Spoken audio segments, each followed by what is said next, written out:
गोविन्दाय नमो नमः। श्रीकृष्णाय नमो नमः। नारायणाय नमोस्तुते।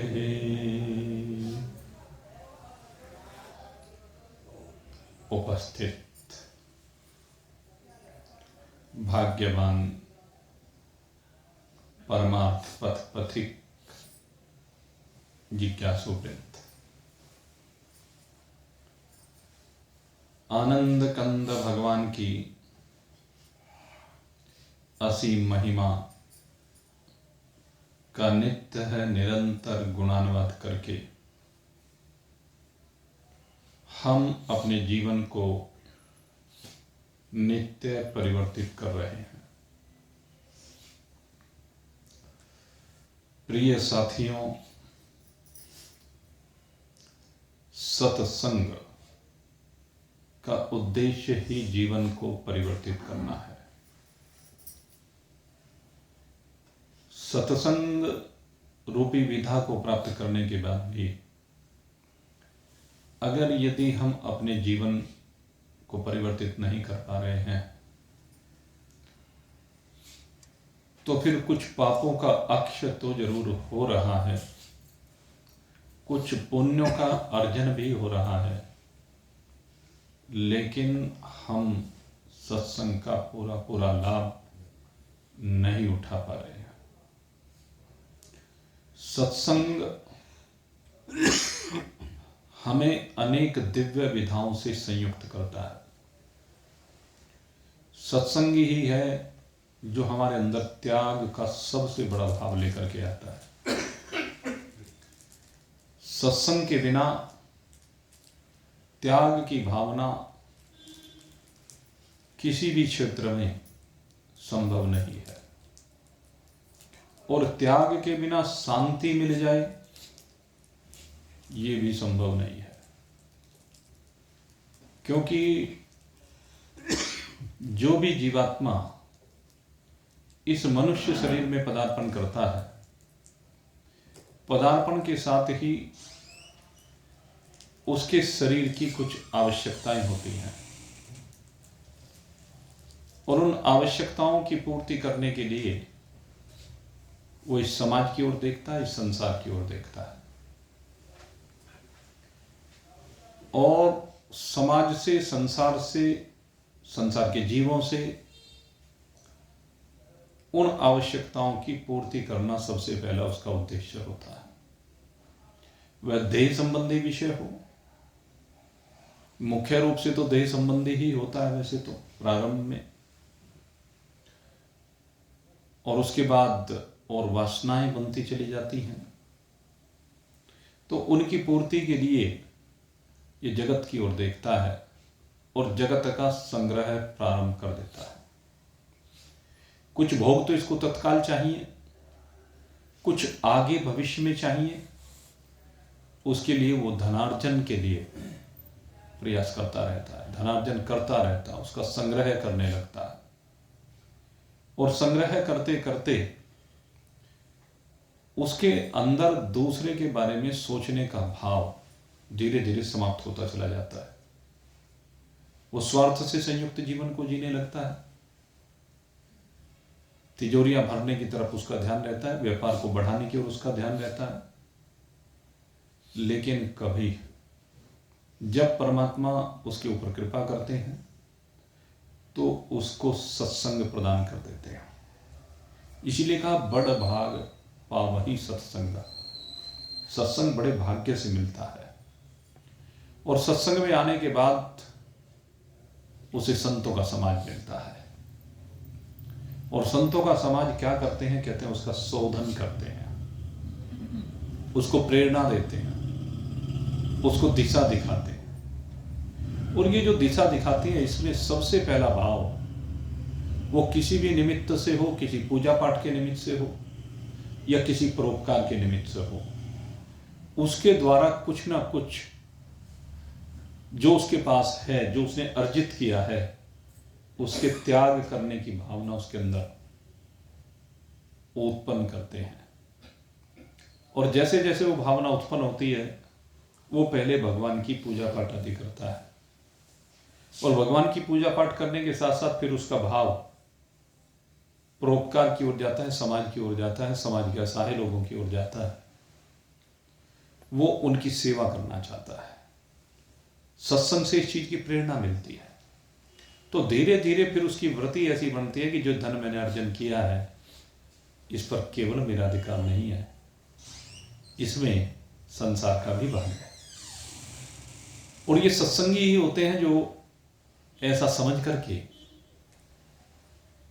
उसमें से एक भाग वो संसार के लिए, परोपकार के लिए निकालना प्रारंभ कर देते हैं। और जैसे जैसे ये परोपकार की भावना उनके अंदर आती जाती है, मेरे मित्रों, उसके बाद उनका चरित्र परिवर्तित होना प्रारंभ होता है। सबसे बड़ी बात है कि व्यक्ति का चरित्र में परिवर्तन हो। अगर उसका चरित्र परिवर्तित नहीं हुआ, जैसा स्वभाव प्रारंभ में लेकर के आया, वो उसी स्वभाव से संयुक्त रहा, तो मेरे मित्रों कोई परिवर्तन नहीं। लेकिन जब सत्संग में जाता है, जो प्रारब्ध लेकर आया, प्रारब्ध में जैसा स्वभाव लेकर के आया, उस स्वभाव में वो जो परिवर्तन करना प्रारंभ करता है, वही उसके जीवन की दिशा को परमात्मा की ओर मोड़ सकता है। और जो अपने स्वभाव को परिवर्तित नहीं कर सकता, उसके जीवन की धारा परमात्मा की ओर बह ही नहीं सकती। इसलिए सत्संग कहता है, अपने स्वभाव को बदलिए। काल कर्म स्वभाव गुण घेरा, फिरत जीव माया कर करेरा। नहीं तो सारी जिंदगी माया से प्रेरित होकर के कभी काल के अधीन इसकी क्रियाएं चलती रहती हैं, कभी स्वभाव के अधीन। त्रिगुणात्मक जो हमारा स्वभाव है, उसे हम बदलना क्यों नहीं चाहते?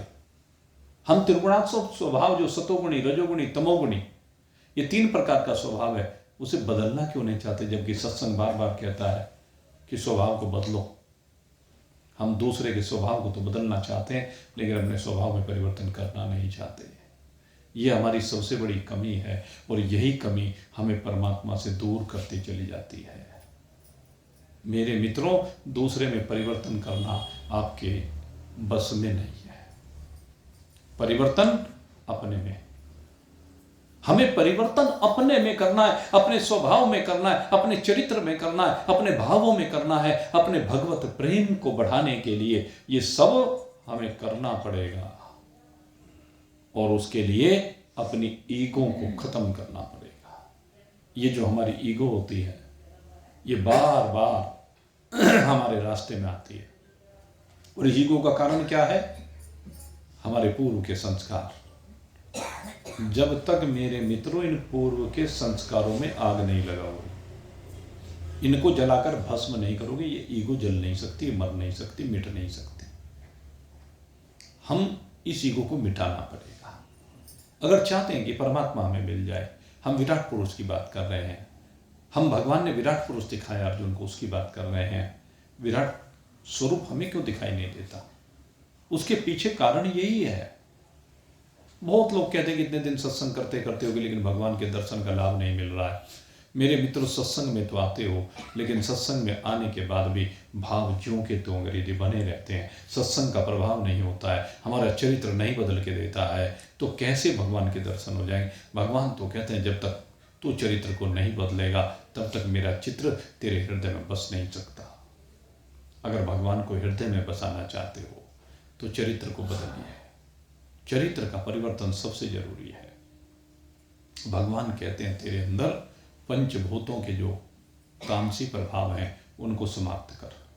क्योंकि 5 भूतों के तामसी प्रभाव भी हैं, सात्विक प्रभाव भी हैं, और राजसी प्रभाव भी है। ये जो आकाश, वायु, अग्नि, जल, पृथ्वी है, इनके तामसी प्रभाव आपको विनाश की ओर लेकर के जाते हैं। आकाश के तामसी स्वभाव क्या है? आकाश का शब्द है, आकाश का धर्म शब्द है। तो जो शब्द, तामसी शब्द कौन सा है? कहते हैं दूसरे को जलाने का काम करता है। वो क्या है? वो तामसी शब्द है। जो हमें जलाने का काम करता है, वो तामसी शब्द है। जब तामसी शब्द हमारी ओर आए, तो कानों से सुनिए मत और वाणी से बोलिए मत। जब भाव तामसी बने तब भी उन शब्दों को मत बोलिए। ये जो तामसी स्वभाव आकाश का है, उसका ग्रहण और त्याग दोनों बंद करने का अभ्यास बनाना पड़ेगा, तभी तो ये आकाश जल करके भस्म होगा। अन्यथा आकाश कभी जल नहीं सकता, क्योंकि आकाश जलने वाला है ही नहीं। लेकिन ये शब्द जलने और जलाने वाले हैं। सबसे बड़ा महत्व इन शब्दों का ही है, शब्द बड़े जलाते हैं। इसलिए भगवान ने कहा कि वायुर्यमो अग्निर्वरुणः शशांक। यहां पर भगवान सबकी चर्चा करते हो, अग्नि की भी चर्चा करते। कहते हैं अग्नि का जो अंश बैठा हुआ है आकाश में, शब्दों में, वो जलाता है, जलाने का काम करता है, चाहे हमें जलाए चाहे दूसरे को जलाए। कहते हैं जलना समाप्त हो सकता है अगर यदि हम अपने भावों को परिवर्तित करें। दूसरे, ये शब्द हमें राजसी भोगों की ओर भी लेकर जाता है। शब्द हमें प्रिय शब्दों को जो सुनने का अभ्यास, वो राजसी है। दूसरे को प्रिय सुनाने का स्वभाव, ये राजसी है। दूसरा प्रसन्न होता है, हम प्रसन्न होते हैं। और तीसरा जो है, कहते हैं न तामसी की बात कीजिए न राजसी की बात कीजिए, केवल उन शब्दों को सुनिए जो परमात्मा महिमा से संयुक्त हों, वो सात्विक होते हैं। जीवन का उद्देश्य इन शब्दों को सुनना है। अरे संसार की सुनकर के क्या करोगे? क्या देगा संसार तुम्हें? संसार सिवाय तुम्हें कबाड़ा परोसने को और कुछ नहीं परोसेगा। संसार से जब भी चर्चा करोगे, किसकी चर्चा होगी संसार में? परिवार की चर्चा होगी, व्यापार की चर्चा होगी, उसकी कमियों की चर्चा होगी, इसकी कमियों की चर्चा होगी। किसी से बात कर लीजिए, फलाने ने ये कर दिया, फलाने ने वो कर दिया, फलाने से को ये करना चाहिए था। तू कौन होता है सलाह देने वाला भाई?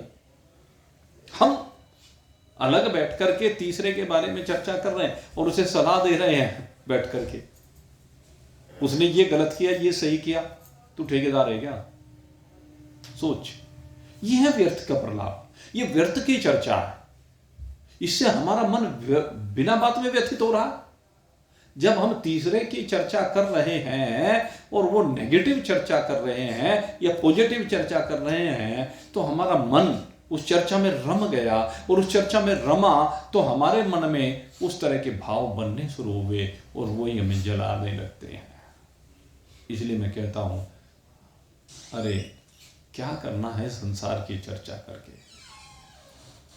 व्यर्थ खामखा दूसरे के घरों में झांकने की आदत को बंद करो। क्या जरूरत है दूसरे का चरित्र कैसा है उसको लेकर के चर्चा करने की?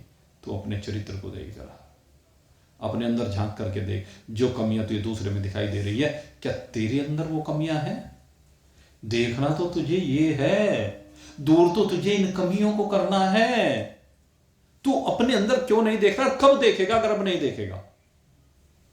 सत्संग में आता है, और सत्संग में आकर भी अब आयु का बहुत थोड़ा सा समय शेष रह गया है। इसमें आकर भी तू अपने में परिवर्तन नहीं कर रहा है। चिंतन करके देखो, आप बैठे हैं अपने घर में क्यों हस्तक्षेप करते हो? क्या लेना देना है आपको अपने घरों से? असली घर तो परमात्मा है।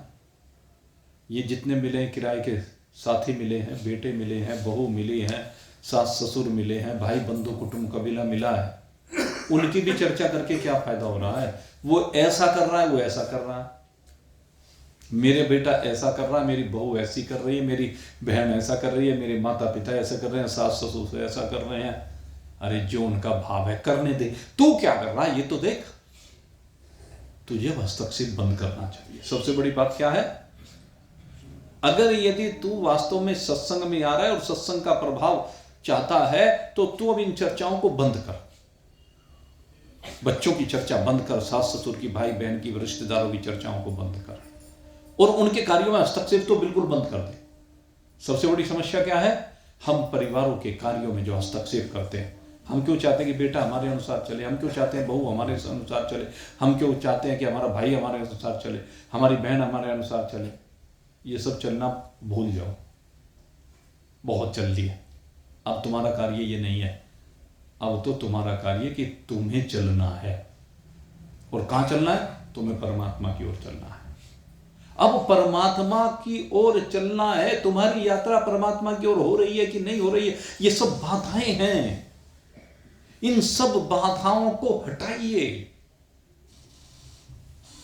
इन सब जितने भी हर्डल ये आपके रास्ते में बनाई गई हैं, किसके द्वारा? तुम्हारे प्रारब्ध के द्वारा, तुम्हारे संस्कार के द्वारा, किसी दूसरे ने नहीं बनाई है।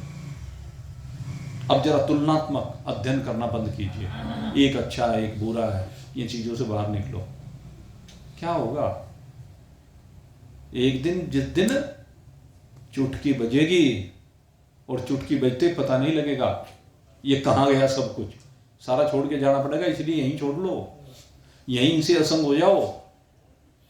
घर में रहो, लेकिन बिल्कुल ऐसे रहो कि जैसे तुम घर में हो ही नहीं। संसार में तो रहता हूं पर तलबगार नहीं हूं। इस संसार में, इस परिवार में रहिए, लेकिन परिवार से किसी प्रकार की अपेक्षा मत कीजिए। एक परिवार में मान लीजिए किसी के यहाँ 4 बहुएं हैं, 4 बेटे हैं। अब चारों का स्वभाव तो अलग अलग मिलेगा। चारों बहुएं हैं तो चारों का स्वभाव अलग अलग मिलेगा। अलग अलग संस्कारों से आई हैं, अलग अलग परिवारों से आई है। तुम उनमें तुलना क्यों कर रहे हो? तुम्हारा भाव है उनका मान सम्मान करना, बस उनका मान सम्मान करने की आदत बनाइए। वो तुम्हारी सेवा कर रही है कि नहीं कर रही है, इस ओर दिमाग लगाना बंद कर दीजिए। मुझे किसी की सेवा की जरूरत नहीं, मैं तो अपना काम अपने आप कर लूं। और वो करें तो बहुत अच्छी बात है, उसके लिए उनका धन्यवाद करो, खत्म किस्सा। लेकिन न कोई लगाव। अगर यदि वो काम कर रहे हैं तो लगाव नहीं, अटैचमेंट नहीं, यही चिपकाव, यही मोह। और अगर नहीं कर रहे हैं तो उनसे कोई दुराव भी नहीं, मन के उनके प्रति कोई दुर्भावना नहीं। ये दोनों तरफ समता लानी पड़ेगी। समय कृत्वा लाभा लाभो जया जयो। भगवान ने जो कहा ना, सम हो जाइए। सम दुखम सुखम धीरम। धीर तो वही है जो सम हो जाए। तो मेरे मित्रों, इस बात को समझिए। भगवान यही समझाना चाह रहे हैं, अर्जुन को यही बताना चाह रहे हैं। और समस्त संत और ग्रंथ बार बार इसी बात को बताना चाहते हैं। बड़ा सुंदर भजन चल रहा था, जपा कर जपा कर।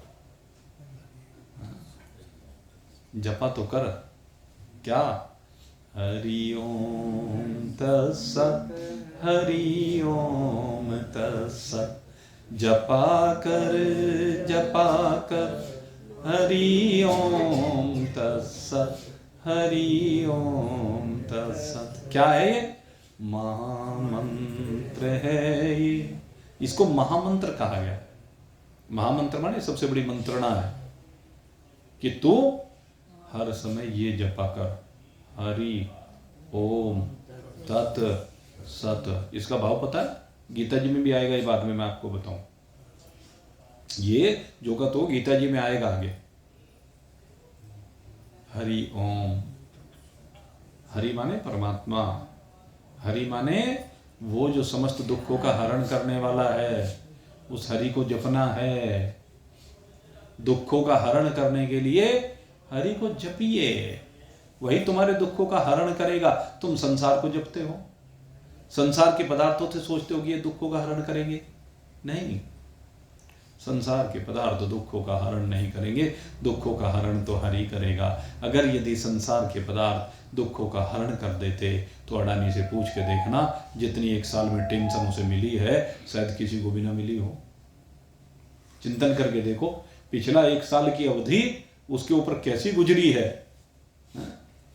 हम तो अब लाखों, हजार लाख, करोड़ की बात कर सकते हैं, और वहां लाखों करोड़ में बात है, हैं? इतने मोटे मोटे नुकसान कि इतने हजारों करोड़ एक ही दिन में, दमादम दमादम दमादम। जितनी संपत्ति चौथाई रह गई, कितनी टेंशन हुई होगी। वो जो सबसे बड़ा सेठ है, तो पैसे से किसी की चिंताओं का हरण नहीं हो सकता, किसी के दुखों का हरण नहीं हो सकता। पैसा ठीक है, काम चलाऊ है संसार के लिए, संसार की क्रियाओं के लिए, लेकिन उसके साथ अटैचमेंट से दुख का हरण नहीं हो सकता। दुख का हरण तो कब होगा? जब ओम, ओम माने प्रणव, ओम माने परमात्मा, ओम माने हम सबका आधार, हम सबका अस्तित्व, जिसमें सब कुछ समाया गया है। तत् सत, तत् माने वह परमात्मा सत्य, वही सत्य है, बाकी सबका सब असत्य है। परमात्मा सत्य है और बाकी सब कुछ असत्य है। तो असत्य में क्यों चित्त को रमा रहे हो? असत्य में क्यों मन को अटकाते हो, क्यों फंसाते हो? इस असत्य की सीमा से ही बाहर निकलना है। सत्संगी यही करने के लिए आते हैं। सत्संग किस लिए होता है? हम असत्य की सीमाओं से बाहर निकले, अंधेरे की सीमा से बाहर निकले। अस्तो मां सद्गमय, असत की सीमा से बाहर निकल करके सत्य की सीमा में आना है। क्योंकि असत्य तम प्रोस्ता, तम सो मां ज्योतिर्गमय। हम अंधकार क्यों चले? ये जो संसार में हम फंस रहे हैं, अंधकार ही तो है। ये जो हम पदार्थों में फंसे बैठे हैं, अंधकार ही तो है। और इसका काम मैं आपको सही बता देता हूं, इसमें फंसने का सबसे बड़ा कारण है हमारे संग्रह की प्रवृत्ति। जो अत्यधिक संग्रह की प्रवृत्ति है, ये जो लालच है, मेरे मित्रों, यही हमें सबसे ज्यादा फंसाता है। इसलिए हमारे महान पुरुष कहते हैं कि अधिक से अधिक दान करो। जितना ज्यादा दान करोगे ना, उतनी फंसने की प्रवृत्ति कम होती चली जाएगी। पर भाई, जन्म जन्म के ऐसे संस्कार पड़े, आदमी से कुछ छूट के ही नहीं देता। बहुत कम लोग हैं जिनसे कुछ छूट के देता है। नहीं तो आदमी जो खूब अच्छा संपन्न व्यक्ति, वो भी ये चाहता है कि कहीं से फ्री का खाने को मिल जाए। खूब कमाता है। हमने क्या देखा? हम बड़े बड़े लोगों को देखा, बस में जाएं तो किसी तरह बस के किराए में छूट मिल जाए। जो करोड़पति आदमी, वो भी रेल के सीनियर सिटीजन के रिजर्वेशन को लेने के लिए, सीनियर सिटीजन है लेकिन करोड़पति है, उसके बाद अरे उन्होंने छूट खत्म कर दी हमारी। करोड़पति होकर भी तो कितनी बार साल में तो यात्रा करता है? साल में 2 बार तो ये यात्रा करनी पड़ गई है। 2000 रुपये का चंदा लेकर के यात्रा करेगा। छूट का मतलब क्या? चंदा ही तो है। चंदे के पैसे से यात्रा करे। सब नहीं आती तुझे। भगवान ने 2 हाथ दिए हैं। क्यों आराम का माल चाहता है? कि सरकार बांट रही है फ्री में, फ्री में अनाज बांट रही है, तो तू भिखारी बन गया जो अनाज लेने के लिए जाता है। सोच के देखो, क्यों ले रहे हो? जिसको आवश्यकता है उसकी बात अलग है, जिसको आवश्यकता नहीं वो क्यों ले? वो ठीक है, गवर्नमेंट बांट रही है, लेकिन आप ले क्यों रहे हो? अगर आप सामर्थ्यवान है, आपको भी तो अपने अंदर भीतर झांक करके देखनी चाहिए। भगवान ने 2 हाथ दिए और 2 हाथ देने के बाद जितना काम आपको दिया, आपको देने के लिए बनाया, लेने के लिए थोड़े ना बताया। भीख मांगनी है। इन सीमाओं से बाहर निकलना है। केजरीवाल ने घोषणा कर दी 2100 रुपये हर महिला को मिलेंगे। बड़ी अच्छी बात है। जो उनसे लाखों रुपए दान करते हैं, मैं सत्य बता रहा हूं आपको, जो उनसे लाखों रुपए दान करने वाले हैं, वो भी 2100 रुपए गवर्नमेंट से लेने के लिए फॉर्म भरेंगे। यहां पर आकर के मन को लगता है, अरे क्या जो इतने बड़े बड़े सेठ होकर के ऐसा काम कर रहे हैं। जो हजारों बीघों के किसान हैं, वो भी 2000 रुपए की सब्सिडी पाने के लिए फार्म भर रहे हैं। मेरे घर में सब्सिडी क्यों नहीं आई? जो खूब अनाज दान में देते हैं, हमने देखा, आपको बताया, उस किसानों को भी दान करते हुए हमने देखा। गांव में जो मंदिर होते हैं, गांव के मंदिरों के खर्च पता है कैसे निकलते हैं? जब किसान के यहाँ अनाज आता है तो हर किसान अपने यहाँ से कुछ ना कुछ अनाज मंदिर में जरूर भिजवाता है। गांव में एक परंपरा है, जहां मुंजी होती है चावल भिजवाता है, तो वहां उसी से इकट्ठा करके वो अपने वर्ष भर का खर्चा निकाल लेते हैं। अरे जो दाता है वो क्यों लेना चाहता है? मैं कहता हूँ छोटा व्यक्ति जिसका बेचारे का खर्च मुश्किल से चल रहा, चलो उसके लिए योजनाएं बनी है फ्री की, अच्छी बात है। लेकिन जो सामर्थ्यवान है वो क्यों ले रहा है? यही तो प्रवृत्ति को बदलना है, यही वृत्ति को बदलना है। क्या आवश्यकता है? क्यों ले? अब ये हमें चिंतन करना चाहिए। हमारे अंदर त्याग की भावना आनी चाहिए, क्योंकि त्यागात शांतिरनंतरम। अगर त्याग की भावना है तभी अनंत शांति की प्राप्ति हो सकती है। अगर त्याग की भावना नहीं है तो शांति मिल नहीं सकती। सीधी सी बात है। तो मेरे मित्रों, भगवान श्री कृष्ण हमें समझा रहे हैं, तुम सत्संगी हो, अपने को बदलो। अगर तुमने सत्संगी होने के बाद भी अपने को नहीं बदला तो फिर सत्संग तो सिर के ऊपर से निकल गया, उसका फायदा क्या हुआ? सत्संग का सबसे बड़ा फायदा ये है तुम्हारे जीवन में परिवर्तन आना चाहिए, तुम्हारे अंदर रामराज आने। समाज में रामराज आएगा कि नहीं आएगा इस तरफ ज़्यादा सोचने की आवश्यकता नहीं, तेरे हृदय में रामराज आया या नहीं आया ये ज़्यादा सोचने की जरूरत है। और तेरे हृदय में रामराज जब ही आएगा जब तू जहां भी तुझे सेवा का अवसर मिले वहां पर सेवा करे, तन से भी कर, मन से भी कर और धन से भी कर। धन से ठीक है, सबकी शक्ति सामर्थ्य नहीं होती, लेकिन ऐसा कोई नहीं है कि वो 1 रुपए का दान ना दे सके। इतनी शक्ति सामर्थ्य तो होती है कि एक सिक्का तो दान में दे के आ सकता है, उसमें कुछ फर्क नहीं पड़ता। ज्यादा नहीं दे सकता तो उतना तो भाव रखे, तो उससे क्या है कि त्याग की प्रवृत्ति बनी रहेगी। तन से भी सेवा कर, मन से तो सब काम होता ही है, और धन से भी सेवा कर। मंदिर में जाए तो यही, आप जब मंदिर में जाते हैं भगवान के ऊपर पुष्प चढ़ाते हैं, पत्र चढ़ाते हैं। अब हमने देखा शिवलिंग पर खूब जल चढ़ाने वाले जा रहे हैं। कल जाना हुआ और वो बंद समय में जाना हुआ। अब वहाँ संयोगवश हमें कुछ वो पानी की व्यवस्था देखनी थी, तो देखने के लिए जैसे ही मैं गया वो गेट खुलवाया फिर, तो हमने जब गेट खुलवाया इतने में कितने लोग उसमें अंदर आ गए। आए लोग आते हैं, लेकिन क्या करते हैं? पुष्प चढ़ाते हैं, भगवान जी को ठंडा ठंडा पानी चढ़ाते हैं, थोड़ा घर से दूध भी ले आते हैं 2 घूंट डाल करके, चावल चढ़ाते हैं, और न जाने क्या क्या चीज़, दही चढ़ा देते हैं, शहद चढ़ा देते हैं, घी चढ़ा देते हैं, पर एक सिक्का चढ़ाते हुए बड़ी दिक्कत मारती है। मैं आपको सत्य बता रहा हूँ, ये मैंने यजमानों से आह्वान किया था, बहुत खूब अच्छी तरह पढ़ाया था, भाई जितनी पूजा होती है उस पूजा में जिस भी देव की पूजा कर रहे हो, जब पंडित जी सारे काम करवा रहे हैं तो दक्षिणाम समर्पयामि भी वो कहते हैं, तो हर एक पर दक्षिणा भी चढ़ाना जरूर। मैंने कहा था सब, ये खूब अच्छी तरह पढ़ाया था। तुम इतने मोटा खर्च कर रहे हो, इसमें 1000-2000 रुपये अगर और खर्च हो गए तुम्हारे ऊपर कोई फर्क नहीं पड़ेगा। लेकिन मुझे देख करके कई जगह पर आश्चर्य हुआ, उसी नाम के पीछे हट जाते। कई लोगों को देखा मैंने। तो क्या ये भावना बदलनी पड़ेगी? इस भावना को बदलिए, भगवान को सब चीज समर्पित कीजिए।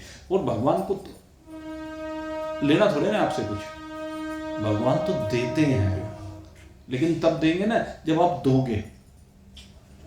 जैसे खेत में डाला हुआ बीज एक का अनेक होकर के निकलता है, ऐसे भगवान के ऊपर चढ़ाया हुआ सिक्का एक से अनेक होकर के आपके पास लौट के आता है।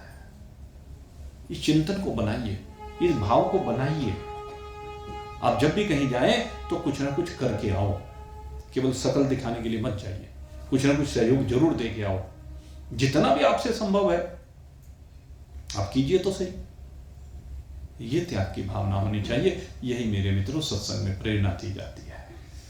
ये त्याग की भावना ही आपको परमात्मा से जोड़ती है, आपके तार परमात्मा से जोड़ती है, और यही आपको परमात्मा की प्राप्त कराने में सबसे बड़ी सहायक होती है। वायुर्यमो अग्निर्वरुणः शशांकः प्रजापतिस्त्वं परपितामहश्च नमो नमस्तेस्तु सहस्रकृतवः पुनश्च भूयोऽपि नमो नमस्ते नमो नमस्ते नमो नमस्ते। अब अर्जुन भगवान से प्रार्थना कर रहा है, कहते मैंने देख लिया ये जो संसार को प्राण देने वाली वायु है, जिसके द्वारा सबको जीवन मिल रहा है, जिससे सबको शक्ति मिल रही है, जो सबकी सामर्थ्य है, हे प्रभु आप ही वायु बन करके ये सबके संजीवनी शक्ति बन जाते हो, ये प्राण आप ही देते हो प्रभु, मैंने अनुभव किया है। कहते संयमनीपुरी में बैठ करके जो शासन करते हो, जो अनुशासन आपका, जो नियम कायदे कानून उसके अनुसार जो निर्णय करने वाले हो, हे प्रभु वो यम भी आप ही हो। हे प्रभु अग्नि बन करके सारे जगत को प्रकाशित करने वाले, सारे जगत के उदर में विराजमान होकर के, क्योंकि उदर में क्या होती है, जठराग्नि, कहते हैं वो जठराग्नि सबके अंदर जो पाचन क्रिया को कराने वाली है, कहते वो अग्नि के रूप में आप ही तो बैठे हुए हो। सारे जगत को सूर्य में बैठकर, चंद्रमा में बैठकर, तारागणों में बैठकर, ज्योति के जितने भी स्रोत हैं सब में बैठ करके प्रकाशित करने का कार्य आप ही करते हैं। हे प्रभु, जल ही जीवन है,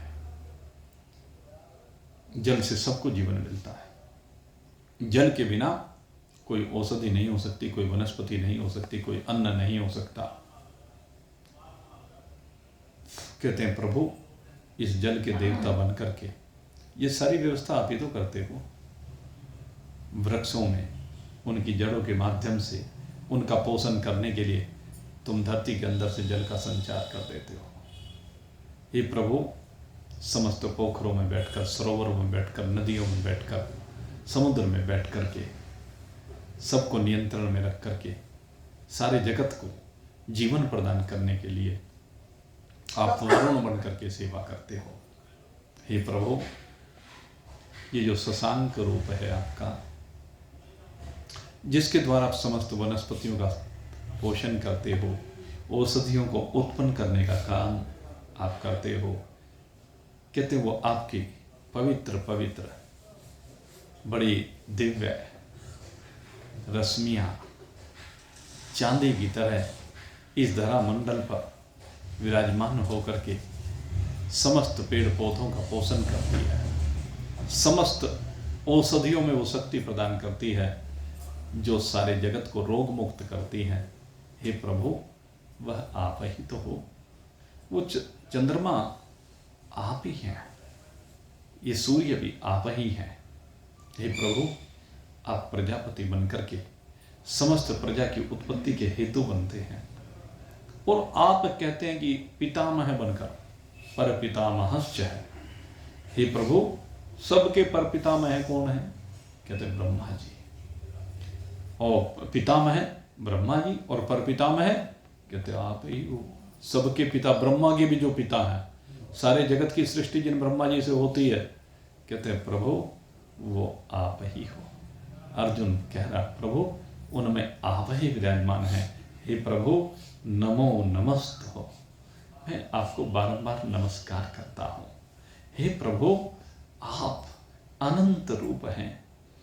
कहते हैं जितने भी देवता हैं वो सब प्रभु आप ही हो, सब देवों के रूप में। मैं आपकी स्तुति किस प्रकार से करूं? हे प्रभु, आपकी स्तुति करना मुझसे नहीं आता, मैं आपको स्तुति के विधान को नहीं जानता हूं। हे प्रभु, बस मैं तो एक ही काम कर सकता हूं कि मैं आपको नमस्कार कर सकता हूं। मैं सब ओर से आपको नमस्कार करता हूं। हे प्रभु, आपको नमस्कार करने के अतिरिक्त मेरे पास और कोई विधि नहीं है। हे प्रभु, मुझ पर प्रसन्न हो। हे प्रभु, मैं आपकी शरण में आया हूँ, अपनी कृपा मेरे ऊपर कीजिए। हे प्रभु, आपको नमः पुरस्तादतः पृष्ठतस्ते नमोस्तुते सर्वतः एव सर्वः अनंतवीर्यममित विक्रमस्त्वं सर्वं समापनोषि ततो अस्मि सर्वं। हे प्रभु, मैं आपको सब ओर से नमस्कार कर रहा हूँ। आपको आगे की ओर से खड़े होकर मैं नमस्कार करता हूँ, आपको पीछे से भी नमस्कार करता हूँ, आपको दाएं से भी नमस्कार करता हूँ, आपको बाएं से भी नमस्कार करता हूँ, दसों दिशाओं से आपको नमस्कार करता हूँ। या दसों दिशाओं में विराजमान प्रभु, आपको मैं बारंबार नमस्कार कर रहा हूँ। आप प्रभु अनंत पराक्रम वाले हैं, अनंत शक्ति वाले हैं। आपको एक देश में समेटा नहीं जा सकता। आप किसी देश विशेष में रहने वाले नहीं हैं, आप देशों की सीमा से परे हैं, आप काल की सीमा से परे हैं, आप अनंत हैं। हे प्रभु, हे अनंत, हे दिव्य अलौकिक स्वरूप को धारण करने वाले, इस विराट स्वरूप को दिखाने वाले प्रभु, मैंने देख लिया ब्रह्मा आप ही हैं, शिव आप ही हैं, रुद्र आप हैं, आदित्य आप हैं, वसु आप हैं, मरुदगण आप हैं, विश्वदेव आप हैं, अश्विनी कुमार आप हैं, आप ही हमारे पितृगण हैं, आप ही नाग हैं, सर्प हैं, गंधर्व हैं, राक्षस हैं, असुर हैं, ऋषि हैं, सिद्धगण हैं। जो जो कुछ अर्जुन ने देखा है वो सब कहता है वायु भी आप ही, अग्नि भी आप ही, यम भी आप ही, वरुण भी आप ही, सूर्य भी आप ही, चंद्रमा भी आप ही, तारागण भी आप ही, ये पांडव सेना के जितने महारथी हैं अर्जुन भी आप ही हो, युधिष्ठिर भीम नकुल सहदेव भी आप ही हो, और कौरव पक्ष में विराजमान भीष्म पितामह आचार्य द्रोण कर्ण शल्य दुर्योधन दुशासन शकुनि, कहते ये सब आप ही हैं, आपसे विलग और कुछ है ही नहीं। मैं देख रहा हूं आप ही में सब कुछ समाये हुए हैं, आप ही का आश्रय लिए हुए, आपसे विलग इनकी कोई सत्ता है ही नहीं। हे प्रभु सब कुछ सर्वं समापनोसि ततोसि सर्वः, सब का सब आप में समाया हुआ है। जड़ चेतन स्थावर जंगम, जो भी कुछ देखने में आ रहा है, जो कुछ सुनने में आज तक आया है, जो कुछ मन के मनन में आता है, चित्त के चिंतन में आता है, हे अविनाशी प्रभु, हे सर्वरूप प्रभु, वो आपसे विलग और कुछ भी नहीं है। आप ही इस जल के एक एक बूंद में समाये हुए हो, बिंदु से लेकर के सिंधु तक केवल आपकी ही वास्तविकता है। इस जल में आपके से भिन्न कुछ भी नहीं है। पृथ्वी के एक एक कण में, रेत के एक एक कण में, मिट्टी के एक एक कण में आप ही सत्तावान हो रहे हो। आपकी सत्ता से ही ये सब कुछ सत्तावान है। ये वृक्ष, ये नदियां, ये पहाड़, ये नाले, ये पत्थर, जो भी कुछ भवन दिख रहे हैं संसार में, जो भी कुछ दिख रहा है प्रभु, मैं आज देख रहा हूँ आपसे विलग और कुछ भी नहीं है। सर्व खल विदम ब्रह्म, ये जो भी कुछ है वो सारे का सारा एक ब्रह्म ही है। ईशावास्यमिदं सर्वम, क्या है? ईशावास्यम इदं सर्वम, ये सब का सब ईशा से परिपूर्ण है, ये सब का सब परमात्मा से परिपूर्ण है, ये सब का सब परमात्मा रूपी है। एवरीथिंग इज ही, वो सब कुछ परमात्मा ही है, उससे भिन्न कुछ भी नहीं है, उससे भिन्न कुछ हो भी नहीं सकता, क्योंकि ये जो भी कुछ है ये सब परमात्मा के स्वरूप की लहरें हैं। परमात्मा में ही इन सब की प्रतीति है। अर्जुन ने इस चीज को अनुभूत कर लिया है, अर्जुन ने देख लिया है, और देखने के बाद वो अनुभूति कर रहा है। वो विराट स्वरूप को देख करके गदगद हुआ जा रहा है। उसकी वाणी कहते अब कंठ से निकल नहीं पा रही है, उसका शरीर रोमांचित हो उठा है, आंखों से झरझर आंसू बह रहे हैं, और आंसू बहते बहते अब अर्जुन भगवान के चरणों में लेट जाता है, भगवान के चरणों में साष्टांग प्रणाम कर रहा है।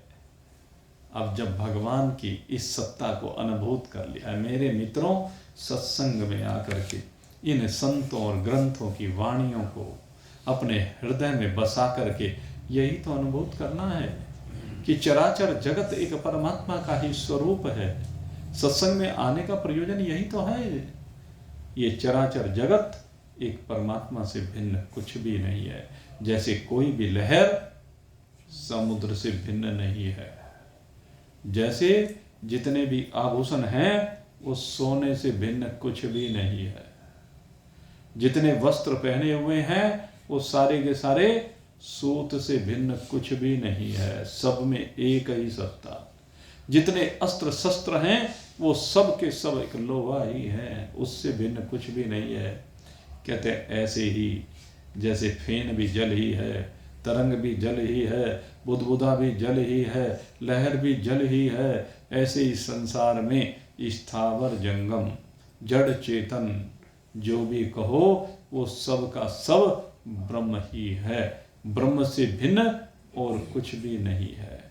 अर्जुन बारंबार हर्षित भी हो रहा है, कभी भयभीत भी हो रहा है, आनंदित होता है, अपने भाग्य की सराहना कर रहा है कि प्रभु तूने मुझे कैसा दिव्य अवसर प्रदान किया, ऐसा दिव्य अवसर, ऐसा अलौकिक अवसर ये तो किसी बिरले को मिलता है। और इसमें कोई संशय भी नहीं है। अगर यदि हम चिंतन करके देखें, ये विराट स्वरूप देखने का अवसर किसको मिला है? विराट स्वरूप भगवान ने दर्शाया यह तो बलि महाराज को। जब बलि महाराज के यहाँ भगवान वामन स्वरूप धारण करके भिक्षा मांगने के लिए आए, नहीं कोई भिखारी बन करके आ रहे हैं, भगवान याचक बन करके आ रहे हैं, अपने भक्त के ऊपर कृपा करने के लिए भगवान क्या ना कर दें। प्रभु दौड़े हुए चले आते हैं, कब? जब प्रेम होता है। प्रभु की विशेषता यही है, सब नियम कानूनों को एक और रख देते हैं, सब भूल जाते हैं, प्रेम है ना। प्रबल प्रेम के पाले पड़कर प्रभु को नियम बदलते देखा। बलि महाराज के यहाँ नियम बदल दिया। और अब पीछे बताया था ना आपको, अर्जुन भी पात्र नहीं था, लेकिन उसके बावजूद भगवान ने दिव्य दृष्टि प्रदान कर दी उसको। अर्जुन का वो भाव नहीं था, लेकिन उसके बावजूद दिव्य दृष्टि प्रदान कर दी। यह प्रबल प्रेम के कारण। प्रभु बंधे हुए खींचे हुए चले आएंगे, जरा तारों से तारे मिला के तो दे। प्रभु बंधे हुए खींचे हुए चले आएंगे, जरा तारों से तारे मिला के तो दे। कौन? किसको कह रहे हैं? तुम्हें कह रहे हैं। ये किसी और को नहीं कह रहे हैं, तुम्हें कह रहे हैं। तारे से तार मिला के देख, उस दिलदार को दिल में बसा के देख। बाकी तो सब उदाहरण हैं, फलाना फलाना फलाना। ठीक है, फलाने के ऊपर कृपा की, तेरा क्या? कृपा तेरे ऊपर भी होगी। उदाहरण इसलिए दिए जा रहे हैं कि उसकी तरह से तू भी दिल लगा के देख, दिल में बसा के तो देख। जिसने गाया, जिसने भजा, जिसने जपा, जिसने सुना, सबका कल्याण हो गया। सबसे हो जाता है कल्याण। ऐसा नहीं कि कल्याण नहीं होता है। किसी भी एक विधा को स्वीकार कर लीजिए, किसी भी एक विधा को दिल में बसा लीजिए। भगवान कहते हैं तू कैसे भी पकड़ ले, कहीं से पकड़ ले मुझे। जब हम साकार रूप में पकड़ते हैं, कहते किसी ने कान से पकड़ लिया तो पकड़ लिया ना, किसी ने हाथ से पकड़ लिया तो पकड़ लिया, पैर से पकड़ लिया तो पकड़ लिया, बालों से पकड़ लिया तो पकड़ लिया। पकड़ ले, जैसे भी पकड़ सके पकड़ ले, कि परमात्मा तो एक रस है। परमात्मा में न मुख है, न नाक है, न कान है, न हाथ है, न पैर है, और सब कुछ परमात्मा में है। सर्वतः पानी पादो तो सर्वतोक्षिर शिरोमुखम सर्वतः श्रुतिमन लोके सर्वमावृत्य तिष्ठति। भगवान के सब और आंखें हैं, सब और हाथ हैं, सब और पैर हैं।